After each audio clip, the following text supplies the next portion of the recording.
The Stories of Gerd and the Song Mead by Klingensmith. No god was allowed to sit on Odin's throne but Odin himself.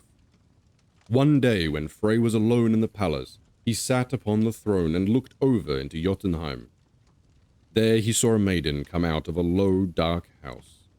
As she walked down the pathway, the air became clearer and warmer. The earth brightened and grew green. When she went inside and shut the door, the light faded and the earth around grew black again.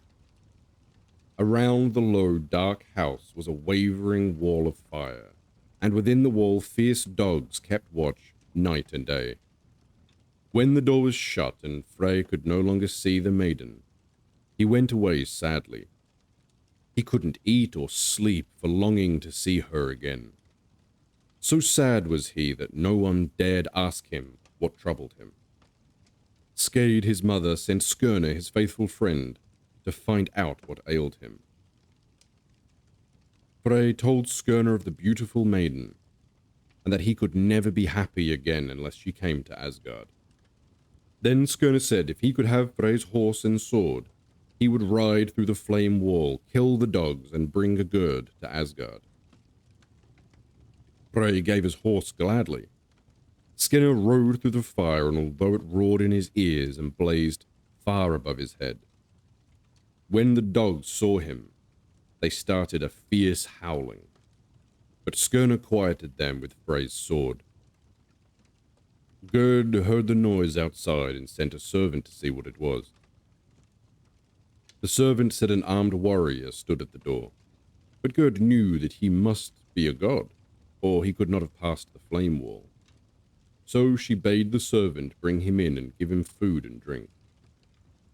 As soon as Skirnir saw Gerd, he took from his pocket 11 of the golden apples of the gods, and offered them to her as a present from Frey. But Gerd would not have the apples. Then Skirnir offered her the wonderful golden ring made by Sindri. This also she refused. Then Skirnir took out a magic wand and waved it over the maiden. As he waved the wand, he sang a song, telling of the warmth and light of Asgard and the beauty and gentleness of Frey. As the maiden listened, she became enchanted with the glory of the city, the glory of the gods, and no longer remembered her own cheerless land.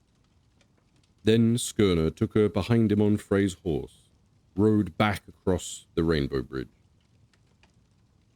Frey stood watching by the gate.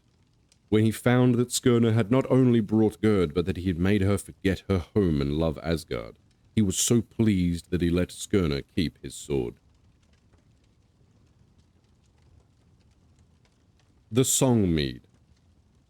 Once there lived on earth a poet who sang songs so beautiful that all created things were charmed by them.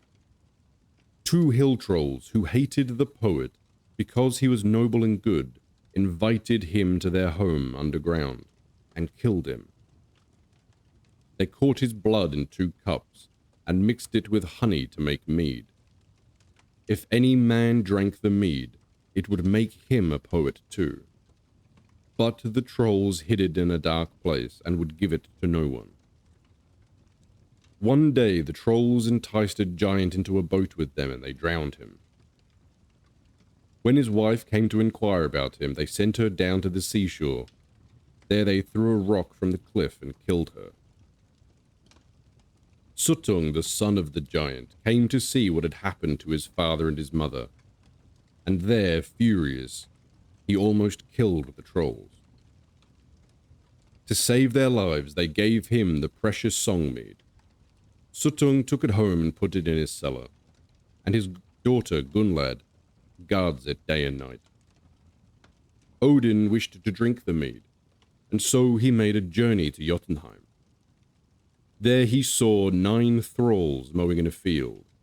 He offered to whet their scythes. When they found what a keen edge the scythes had, they wanted to buy the whetstone. So Odin threw it up and said whoever caught it could keep it. In trying to catch the stone, the 9 thralls killed each other with their scythes. Then Odin went to the master of the thralls and asked for work. The giant hired Odin because he saw that he was in much need of workmen. This giant, whose name was Beowulf, was Suttung's brother. Odin said he would work all summer for one draught of the song mead. Beowulf told Odin to begin the work and he would see about the mead. When he found that Bolverk, as Odin called himself, could do the work of 9 thralls, he wished to keep him. But Suttung would not give one drop of the mead. One day when he was away, Beowulf and Odin went to his house. They took with them an auger that Odin had brought from Asgard. Odin bade Beowulf bore a hole through the wall of the cellar. Beowulf pretended to have bored through, but when Odin blew into the hole, the chips flew in his face. Beowulf bored again. This time the chips flew the other way. Then Odin changed himself into a worm and crept through. Before Gunnlad knew he was there, he had drunk every last drop of the mead. After drinking the mead, Odin, with all his power, could not remain a worm. He changed at once into a beautiful bird and flew away where he reached Asgard, singing such songs as the gods had never heard before.